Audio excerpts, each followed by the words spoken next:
है cell.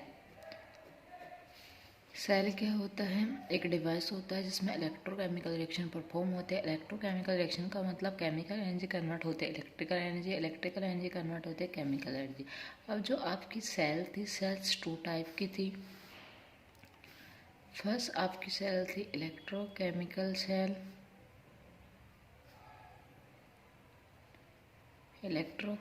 Cell, और second आपकी थी इलेक्ट्रोलाइटिक सेल। अब इलेक्ट्रोकेमिकल सेल के जिसमें केमिकल एनर्जी आपकी कन्वर्ट होती थी इलेक्ट्रिकल एनर्जी, और इलेक्ट्रोलाइटिक सेल में इलेक्ट्रिकल एनर्जी से आपकी क्या बनती थी? Chemical energy. First cell discuss करते हैं इलेक्ट्रोकेमिकल सेल, जिसमें आपका एग्जाम्पल है गैल्वेनिक सेल और डेनियल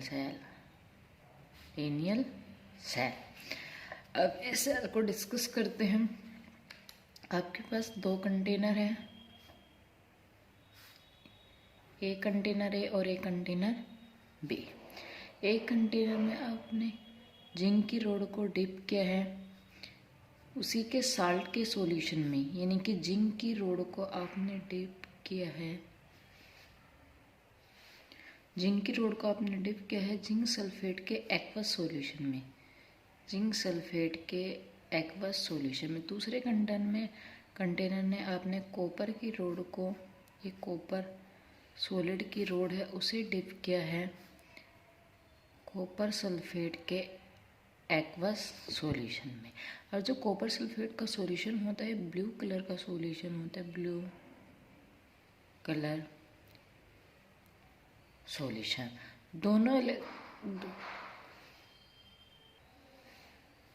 दोनों इलेक्ट्रोड को आप एक वोल्ट मीटर के थ्रू वायर से कनेक्ट कर देते हैं। अब आपकी यहाँ पे होता क्या है कि जिंक अपने इलेक्ट्रॉनों को रोड पे छोड़ के Zn+2 में कन्वर्ट हो रहा है। यहाँ पे आपका जो कॉपर 2+ एक्वस और सल्फर 2 आयन इलेक्ट्रोलाइट है वो कॉपर प्लस में कन्वर्ट हो रहा है। अब आपके यहाँ पे एक यू शेप ट्यूब होती है,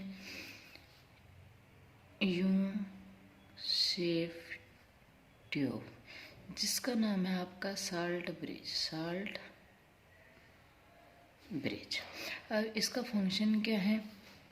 ये इलेक्ट्रॉन न्यूट्रलिटी को मेंटेन करता है और आपका ये बना होता है ammonium nitrate, potassium nitrate, electrolyte का इसमें सॉल्यूशन फिल रहता है। अब आपका यहाँ पे जो आपका जिंक की रोड थी वो जिंक सल्फेट के एक्वस सॉल्यूशन में Zn+2 में कन्वर्ट हो गई, यानी कि आपका जो जिंक सॉलिड था सॉल्यूशन में आगे किस में कन्वर्ट हो रहा है? Zn+2 एक्वस में। और अपने इलेक्ट्रोड किस पे छोड़ गया है? इस रोड पे। और इस रोड को नेगेटिव चार्ज है तो इस रोड का नाम है एनोड। अब जिंक सॉलिड से Zn+2 में कन्वर्ट हुआ है, कितने इलेक्ट्रॉन का लॉस किया है? 2 इलेक्ट्रॉन का लॉस किया है। अब एनोड पे हमेशा क्या होता है? ऑक्सीडेशन। तो इस रिएक्शन में जिंक का क्या हो रहा है? ऑक्सीडेशन। तो इस रिएक्शन को कहेंगे ऑक्सीडेशन हाफ रिएक्शन। दूसरा, ये जो आपकी रोड है कैसे नेगेटिव चार्ज है तो इसका दूसरा नाम है negative charge electrode, negative charge electrode या एनोड हाफ सेल,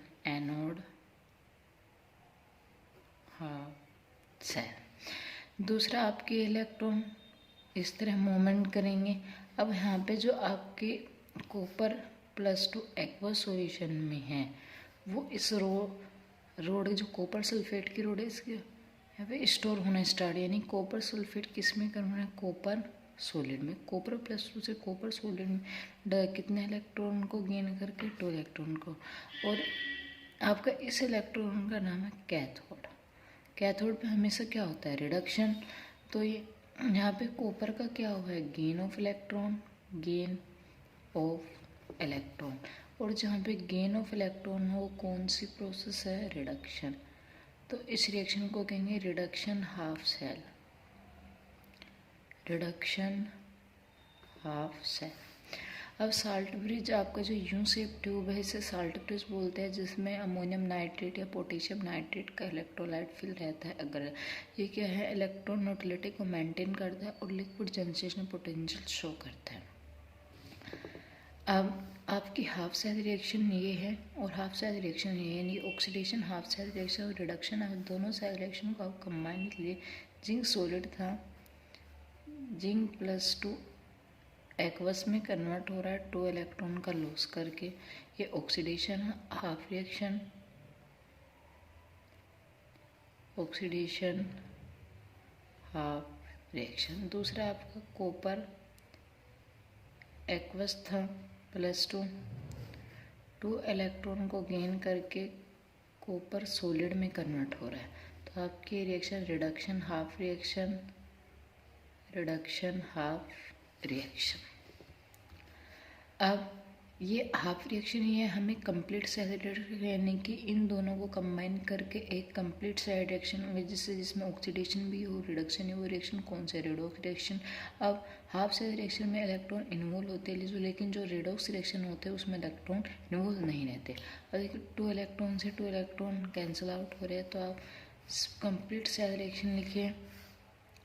पहले रेक्टेन साइड को राइट कीजिए, जिंक सॉलिड है plus copper 2+ aqueous, zinc +2 aqueous और कॉपर सॉलिड। ये आपकी कंप्लीट सेल रिएक्शन है, जिसे कहते हैं रेडॉक्स रिएक्शन।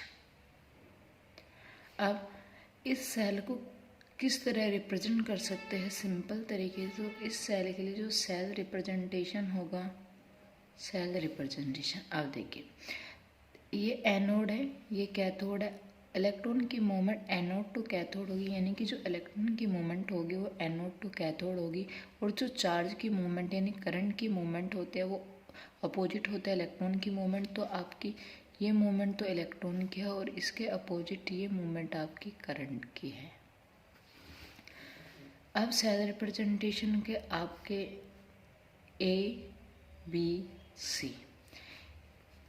ए रिप्रेजेंट करता है एनोड, एनोड पे क्या होता है, ऑक्सीडेशन। बी रिप्रेजेंट करता है साल्ट ब्रिज और सी रिप्रेजेंट करता है कैथोड। कैथोड पे हमेशा क्या होता है, रिडक्शन। एनोड पे हमेशा क्या होता है, ऑक्सीजन। यानी कि साल्ट ब्रिज के लेफ्ट साइड में तो एनोड की रिएक्शन लगेंगे और साल्ट ब्रिज के राइट साइड में कैथोड की रिएक्शन के। अब जो साल्ट ब्रिज है उसे डिनोट करते हैं डबल लाइन से, यानी कि डबल स्लैश भी कह सकते हैं। अब इसके इस साइड एनोड और इसके इस साइड कैथोड, यानी कि साल्ट ब्रिज के लेफ्ट साइड में तो एनोड की रिएक्शन लिखेंगे, यानी ऑक्सीडेशन, ऑक्सीडेशन। और साल्ट ब्रिज के राइट साइड में कौन सी रिएक्शन लिखेंगे, रिडक्शन। अब आपका ये साल्ट ब्रिज है, ऑक्सीडेशन। एनोड पे हमेशा क्या होता है, ऑक्सीडेशन। इस रिएक्शन में ऑक्सीडेशन किसको हो रहा है, जिंक सॉलिड से Zn+2 में कन्वर्ट। तो जिंक के रिएक्शन में क्या है, ऑक्सीडेशन। तो क्या आपका जिंक सॉलिड है, किस में कन्वर्ट हो रहा है, Zn+2 एक्वस में। अब राइट साइड पे चलते हैं, कैथोड। कैथोड पे हमेशा क्या होता है, रिडक्शन। कॉपर +2 कन्वर्ट किस में हो रहा है, कॉपर सॉलिड में। तो कॉपर +2 एक्वस किस में कन्वर्ट हो रहा है, कॉपर सॉलिड में। अब सेल रिप्रेजेंटेशन लिखते समय बात ध्यान दें कि अगर आपका स्टेट वेरिएबल है, स्टेट वेरिएबल है यानी कि स्टेट चेंज है, सॉलिड से एक्वस में जा रहा है या एक्वस से सॉलिड, तो आप यहाँ स्लैश का यूज़ करेंगे। अगर स्टेट चेंज नहीं हो रही है कि दो मेटल के बीच में स्टेट चेंज नहीं हो रही है, ऑक्सीडेशन और रिडक्शन प्रोसेस, तो आप वहाँ पे कोमा का यूज करेंगे।